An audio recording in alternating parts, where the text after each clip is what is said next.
عزو السلام تنبتحكم زخبركم تعزبتي كما يتمسين لهم صوني إسران كلتن حدار سدلو زينا ومسنادو حدنا لكم قريبنا لنا نمكت لكم بخبر زعدم إرمياس قبر العلي فلما أرستاتو لومي بستقبر مرمراتات 13 زيقاتات بكورونا فيروس ملكافهم كراغازين كلو 3 دما تفانيهم أب نوزوبا نافا زراتي أب تصبو درجة كم دبصح تحبيرو أب باتسانا حدث ممهران أب سرحهم زحقزهم سلطنات وايبو كاب إثيوبيا تزميتو أبابيات مذكر بريطانيا صنحت انتاو قرصታት تمليسو هندي أب لعل هاجرو كتوسدو نتخل سقمتي عطفا كم تملسلو منغستي باكستان تنجغو عمتاو على چانان ودب هاجرات دبوبا مبراق اسياني كايدالو حبريتا كاب منيستر طعنا لومي أب ممرمرن موشبن مأكلات زباتات مأكل دوبن عن سوان بس جبره ناي لابراتوري مرمراتات 13 زيقاتات بكورونا فيروس ملكافهم ترقاقيت له نساتهم 10 حدا كاب زوا مأكل مالت حدا كاب موشبي مأكل 10 كاب ممرمري مأكلات كويلهم كلتا كاب تيرافولو كلتا كاب أخرى حدا دمه كاب 4 سمرة غودايف سمبل ستان أوتو بارادوبان اندابوندن كمون حدا كاب دواربا زوادوب حدا كاب كرن زوب عن سبايم إذا خمزيلون كله كورونا فيروس ترقيبهم أب هوسبيتال زوا مأكل تعاقبهم زدلك نكن كجبر لهم صنحوا 3 زيقاتات حاويهم كفانون كله والسوسان 4 عمد كاب زوا مأكل دمه بموت تفلي الله بس مسرة تغلل قطري بكورونا فيروس تلخف زيقاتات كسب لومي شو عتشحن 280 شمون تنبتح له شد الشحن 950 كاب زوا محاوي مستفانو 55 بمستفلي 200 شمون تندمه جنا أب هوسبيتالات تعاقبهم زركاويهم منيستر عنا إسران كلتن حدار كلتا شحن إسران حدن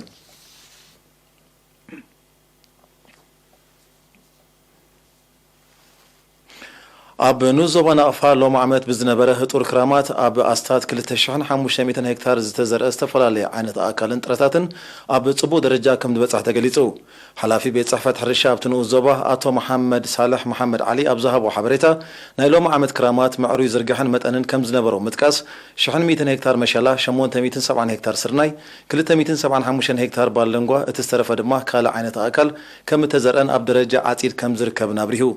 حرستوت مهرتهم أبقفوا كساب زاتو جبوا مكتال كجبرو زاخرة أتو محمد صالح بتأيّا معتير كي بلاشون زبط حب أجا كبو كمون جبوا محضران أكابن ترف مهرتي كزوتروس أوعو إذا خمسين كله كاب 10 شعات حدار أب نوزو بحجاز كابيتات عندلاي زتر أي أمبت جرب ساقامي كم زي كونن جبوا مكتالي جبرلو كم زلون كاب هزبار كبات منيسر حرشان أبتكاب استوافرو مياوانن زترخ بحبريتان تصيرو أم حداري عشرة نيرينا بزهاب وحبريتا اتكونتات أب فلما أب حرستو سنبادة فتيرو منبارو انتخونا جن مبقسيون بحرياتون مستفلتا كم ترقاقو بمنصار نمكو صارو أب زكاية زلو عيو نزرئي وزلو تصادفو موغيسو أب استفلا لها كتماتات جرمن كويت تورونتو كندا كمون دوباين سمين إماراتن زنبرو إرتراوين بمخنيات مسواتي قدايم حربنياتات صحافي هزبو جنبار ديمقراطية فتحن أتو ألامين محمد سعيدن أزازم أكدت أنا حالتات مكلخال إرترا زنبره برغادير جنرال نقاش تسفاتينن ناي زخر مدباتا كايدوم بملكة تبطام نسرالو تحستو ليديا تغلى مريم كتقربويا بمسرة زبطحنا حبريتا بعسران حدن حدار أب كتما برلين بستخايد السنسرعات فتأمو قديات إمباسي إرترا أتو يوهانس والدو حتصير تاريخن أبركتون نايتم قدايم حربينياتات دحر مقلات حدرو من زسكمونا حلافنتن متقبر أب مسمرم عسيلنا عطفا كنسرحي قبائلهم بعسرة حدار أب فرانكفرتن كبابي أنا بتستخايد السنسرعات دما حلاف هزباون كماون قديات أتو كحسايتو والدن تقلالك أنسل أتو كبرا أب تخستن سماتاتنا زتلمو علامة أب مفتأمتون مبصح نفس وكف زيقا لمون كم تمالي ودابيو أحيلو مدبات مختن مدنفع كسرح عزها خيرام أب كويتا بتستخايدة ناي زغر مدب دما فتأمو قديات إمباسي إرترا أتو حمد يحيى حالي اتحزن رزين كون تخونه كم هزبي بأبركتهم إنا تحبنا مبتعنا نبلتك تهاجر إن حد سلو أقات أمو مخانو قليتهم أبزن سلسة معالتات تقلتل ناي زغر مدب أب هاجر كويت مدبرهم أمباسادراتون ناي حزن ملقتهم يقلت اللهم እዚ ከምዚሉን ከሎ ብ2021 ሕዳር ኣብ ቶሮንቶ ካናዳ ዝተኻየደ ተመሳሳሊ ናይ ዝኽሪ መደባት ሓላፊ ቆንስላዊ ጉዳያት ኣቶ ኣሕመድ ኢማምን ኣቦ ወንበር ሃገራዊ ሽማግለ በዓላት ኣቶ ተመስገን ትርፈን ስዋኣትና ዝድበሱ ብውፉይ ስራሕን መኸተን ሕድሮም ምስ እነተግብር ስለ ዝኾነ ኣብዚ መዳይ እዚ ዕቱባት ክንከውን ይግባእ ክብሉ ኣዘኻኺሮም ኣብቲ ስነ ስርዓት ዝተረኽበት ጓሉ ንስውእ ጸሓፊ ህዝባዊ ግንባር ንዲሞክራሲን ፍትሕን ኣቶ ኣልኣሚን መሐመድ ስዒድ ብወገና ኣብ ውሽጥን ወፃእን ዝነብር ህዝቢ ኤርትራ ንሓርበኛታቱን ዘርኣዮ ልዑል ክብሪ ኣመስጊና ኣብ ካልጋሪ ዊኒፔግ ኤድመንተን ቫንኩቨርን ረጃይናን ምዕራብ ካናዳ ዝቕመጡ ኤርትራውያን እውን ብተመሳሳሊ ሽምዓ ብምብራህ ንሰማዕታቶም ብሓበን ዘኪሮም ኣብ ዱባይን ሰሜን ኢማራትን ድማ ተሳተፍቲ ኣበርክቶ ገዳይም ሓርበኛታት ንወለዶታት ክሰጋገር ዝግብኦ ውርሻ ምዃኑ ብምጥቃስ ቃሎም ኣሐዲሶም ኣብ ኑዞባ ባጻዕ ካብ 30 ኣብያተ ትምህርቲ ንዝተዋፅኡ 247 ሓደስቲ መምሃራን ኣብ ስርሖም ዝሕግዞም ስልጠና ተዋሂቡ እቲ ካብ 20 ክሳብ 22 ሕዳር ብምኩራት መምሃራንን ሱፐርቫይዘራትን ዝተዋሃበ ስልጠና ኣብ ኣገባብ ውጥን ምህሮ ኣመሃራ ምሕደራ ክፍልን ኣገማግማን ዘተኮረ እዩ ሓላፊ ኣብያተ ትምህርቲ ኑዞባ ባጻዕ መምህር እስማኤል ሳላሕ ኣብ ዝሃቦ ሓበሬታ እቲ ስልጠና ኣብ መስርሕ መምሃርን ምስትምሃርን ዘጓንፍ ጸገማት ብኣጋ ንምእላይን ብቑዕ ፍልጠት ናብ ተምሃሮ ንምትሕላፍን ዝዓለመ ምዃኑ ገሊጹ ዝተዋህቦም ስልጠና ኣብ ስርሖም ሓጋዚ ምዃኑ ዝጠቐሱ ሰልጠንቲ በብደረጅኡ ክቕጽል ተላብዮም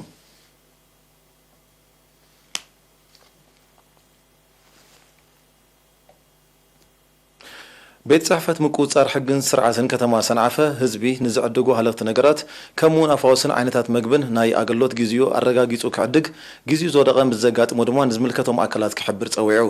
ሓላፊ ናይቲ ቤት ጽሕፈት ኣቶ ሃብቶም በይን ኣብ ዝሃቦ ሓበሬታ ምስ ጨንፈር ሚኒስትሪ ጥዕና ንዞባ ሰንዓፈ ብምትሕባር ንጽሬትን ጽፈትን ትካላት ወሃብቲ ኣገልግሎት ዝምልከት ወርሓዊ ናይ ምቁጻር ንጥፈታት ከም ዘካይዱ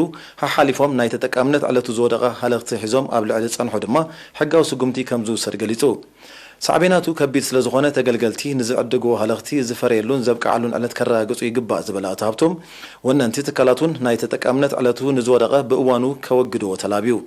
ኣብ መወዳእታ ኣቶ ሃብቶም እቲ ናይ ምቁጻር ዕዮ ብሓደ ኣካል ጥራይ ዝካየድ ስለ ዘይኮነ ህዝቢ ኣብ ንግዳዊ ትካላት ዝጥርጥሮ ምስ ዝዕዘብ ነቲ ቤት ጽሕፈት ክሕብር ተላብዩ እዚ ከምዚ ኢሉ እንከሎ ኣብ ከተማ ሰንዓፈ ዝተረኽበ ናይ ተጠቃምነት ዕለቱ ዝወደቐ ዓይነታት መግቢ መመላኽዒ ሳምናን ካልእን ብ12 ሕዳር ኣብ ቅድሚ ወከልቲ ጥዕና ፖሊስን መምሕዳርን ተቓጺሉ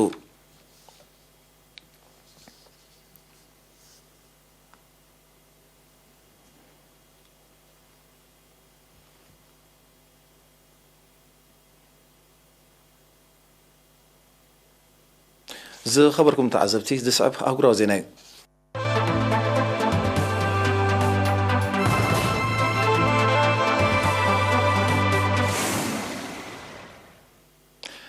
ቅድሚ 150 ዓመታት ካብ ኢትዮጵያ ተዘሚቱ ኣብ ኣብያተ መዘክር ብሪጣንያ ጸንሐ ጥንታዊ ቅርስታት ኣብ ዝቕንያት እዚ ናብ መበቆል ዓዱ ከም ተመልሰ ሚኒስትሪ ቱሪዝም ኢትዮጵያ ሓቢሩ እቲ መለለዩ ስልጣነ ኢትዮጵያ ዝኾነ ኣገዳሲ ቅርስታት ኣብ 1868 ብወታደራት ብሪጣንያ ከም ተዘምተ ጸብጻባት ኣፍሊጦም ምምላስ ናይቲ ጥንታዊ ቅርስታት ኣገዳስነቱ ልዑል ምዃኑ ዝገለጸ ሚኒስትሪ ቱሪዝም ኢትዮጵያ ብተመሳሳሊ ኣገባብ ወፂኡ ጸንሐ ካልእ ቅርስታት ንምምላስ ይስራሕ ከም ዘሎ ኣረዲዩ መንግስቲ ፈረንሳ ኣብ እዋን መግዛእቲ ካብ በኒን ተዘሚቱ ኣብ ኣብያተ መዘከር ከተማ ፓሪስ ጸንሐ 26 ጥንታዊ ቅርስታት ብ10 ሕዳር ናብ መበቆል ሃገሩ ከም ዝመለሰ ይዝከር ዝበዝሐ ጥንታዊ መበቆላዊ ቅርስታት ኣፍሪቃ ብገዛእቲ ተዘሚቱ ኣብ ሃገራት ኤውሮጳ ኣብ ዝርከብ ኣብያተ መዘከር ከም ዘሎ ዝሓበሩ ጸብጻባት ሃገራት ምዕራብ ከም ፖለቲካዊ መሳርሒ ክጥቀማሉ ስለ ዝደልያ ናይ ምምላስ ስጉምታት ይወስዳ ከም ዘሎ ይረድኡ ልዕሊ 9 ሚታዊት ካብ መበቆላዊ ጥንታዊ ቅርስታት ሃገር ኣፍሪቃ ተዘሚቱ ኣብ ኤውሮጳን ካልእ ክፍላት ዓለምን ፋሒሉ ከም ዘሎ እቶም ጸብጻባት ብተወሳኺ ይጠቕሱ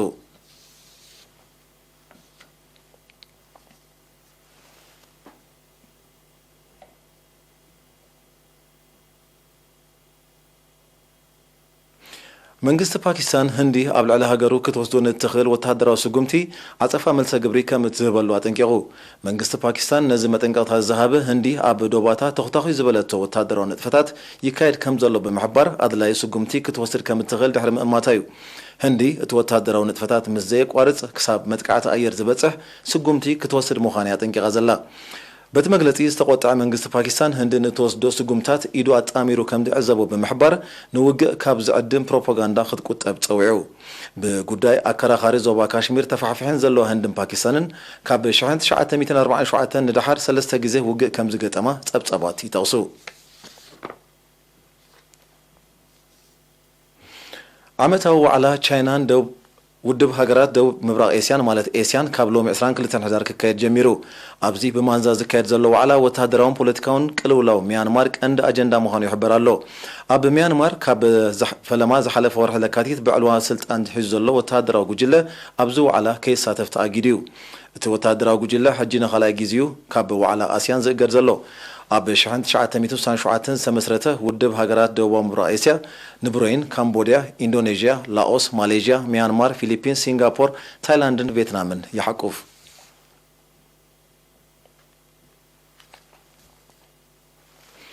ህንዲ ቻይናን ፓኪስታንን ብደረጃ ዓለም ዝለዓለ መጠን ብከላ ኣየርን ንሱ ዘስዓቦ ሞትን ዝረኣየለን ሃገራት ምዃነን መጽናዕታዊ ጠብጸባት ሓቢሮም ብመሰረቶም ጠብጸባት ኣብ ዓለምና ዝለዓለ መጠን ብከላ ኣየር ካብ ዝረኣየለን 100 ከተማታት እተን 94 ኣብ ህንዲ ቻይናን ፓኪስታንን ይርከባ ልዑል መጠን ብከላ ኣየር ካብ ዝረኣየለን ከተማታት ኣብ ዝኾነት ኒው ደልሂ እቲ ተሪዮ ብፍላይ ኣብዚ ዓመት እዚ ናብ ሓደገኛ ደረጃ ዓሪጉ ከም ዘሎ ይግለጽ መንግስቲ ህንዲ ብሰንኪ ተሪኦ ክኽሰት ንዝኽእል ጥዕናዊ ሳዕቤናት ንምጉዳል ኣብታ ከተማ ዝነጥፋ ኣብያተ ትምህርትን ትካላት ህንፃን ክዕፀዋ ምውሳኑ ይዝከር ኣብ ህንዲ ኣብ 2019 ብከላ ኣየር ብዝጠንቁ ሕማማት ልዕሊ 1.67 ሚልዮን ሰባት ከም ዝሞቱ ጸብጸባት ይሕብሩ ብመሰረቶም ጸብጸባት ብደረጃ ዓለም ዓመታዊ ልዕሊ 7 ሚልዮን ሰባት ብከላ ኣየር ብዝጠንቁ ሕማማት ይሞቱ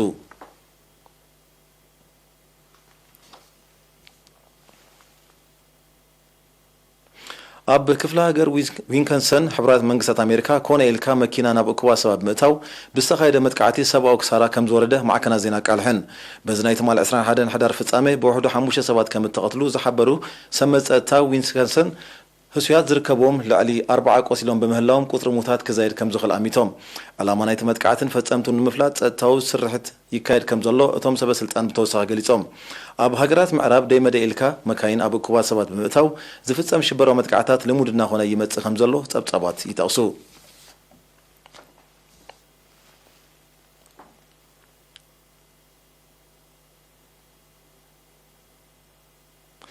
ኣብ ሓያሎ ሃገራት ኤውሮጳ ለበዳ ኮሮና ቫይረስ ንምግታእ ንዝውሰድ ዘሎ ናይ ምርጋጽ ስጉምትን ናይ ምንቅስቓስ እገዳታትን ዝቃወም ሰላማዊ ሰልፍታት ይካየድ ኣሎ በዚ መሰረት ካብ ሎሚ 22 ሕዳር ሙሉእ ዕፅዋክ ኣብ ዝወሰነት ኦስትርያ ናብ ዕግርግር ዘምርሐ ህዝባዊ ናይ ተቃውሞ ሰልፊ ከም እተኻየደ ተፈሊጡ ብዘይካዚ ክታበ ፀረ ኮሮና ቫይረስ ዘይወሰዱ ዜጋታት ኣብ ኣብያተ ምግብን መስተን ከምኡውን ኣብ ስፖርታውን ባህላውን ምትእኻባት ከይጽንበሩ ኣብ ዝኸልከለት ቤልጅየም ትማል 21 ሕዳር ሰፊሕ ናይ ተቃውሞ ሰልፊ ክካየድ ከም ዝወዓለ ተገሊጹ እዚ ከምዚ ኢሉ እንከሎ ተመሳሳሊ እገዳታት ኣብ ዝወሰነት ሆላንዱን ንሰለስተ መዓልታት ዝቐጸለ ሰፊሕ ናይ ተቃውሞ ሰልፍታት ይካየድ ከም ዘሎ ካብቲ ከባቢ ዝተፈነው ዜና ረዲዩ ሰልፈኛታት ምስ ኣባላት ፖሊስ ብምግጫዎም ብርክት ዝበሉ ካብኣቶም ከም ዝቆሰሉን ይግለጽ ኣሎ ኣብ ሓያሎ ሃገራት ኤውሮጳ መልከፍቲ ኮሮና ቫይረስ ኣብ ዝንህረሉ ዘሎ እዋን እተን ሃገራት ንምግትኡ ሓድሽ ናይ ምርጋጽ ስጉምቲ ይወስዳ ምህላውን ዝፍለጥ እዩ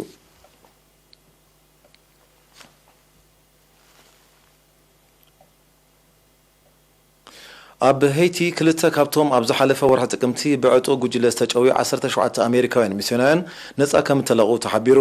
ነቶም ጅሆታት ንምልቃብ ብዛዕባ ዝተበፅሐ ምርዳእ ዝገልጽ ሓበሬታ ዛጊት እኳ እንተዘየለ መባድልቲ ገንዘብ ተኸፊሎም ክኸውን ከም ዝኽእል ግን ግምታት ኣሎ ዝተረፉ ጉዳያት ዛጊት ኣበይ ከም ዘለው ዝተፈልጠ የለን ዓላማ ናይቲ ጭውያ መባድልቲ ገንዘብ ንምርካብ ምዃኑ ዝገለጹ ሰመዚ ሄይቲ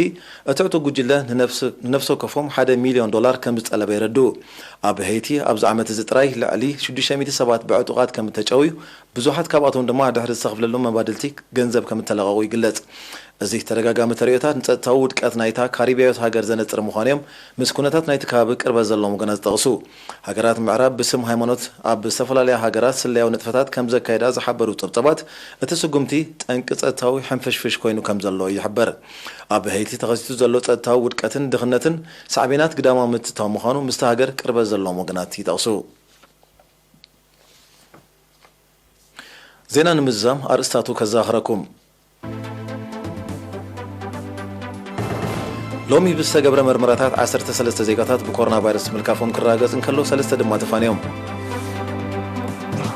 ኣብ ዞባ ናቕፋ ዝራእቲ ኣብ ጽቡቕ ደረጃ ከም ዝበጽሐ ተሓቢሩ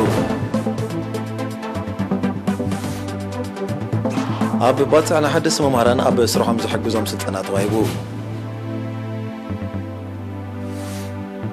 ካብ ኢትዮጵያ ተዘሚቱ ኣብ ቤተ መዘክር ብሪጣንያ ጸንሐ ጥንታዊ ቅርስታት ተመሊሱ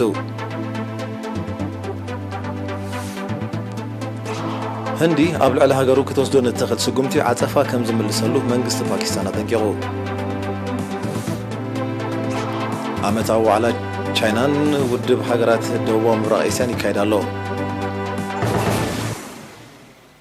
ዝኸበርኩም ተዓዘብቲ ዜና ኣብዚ ፍጸም ብሩህ ምሸት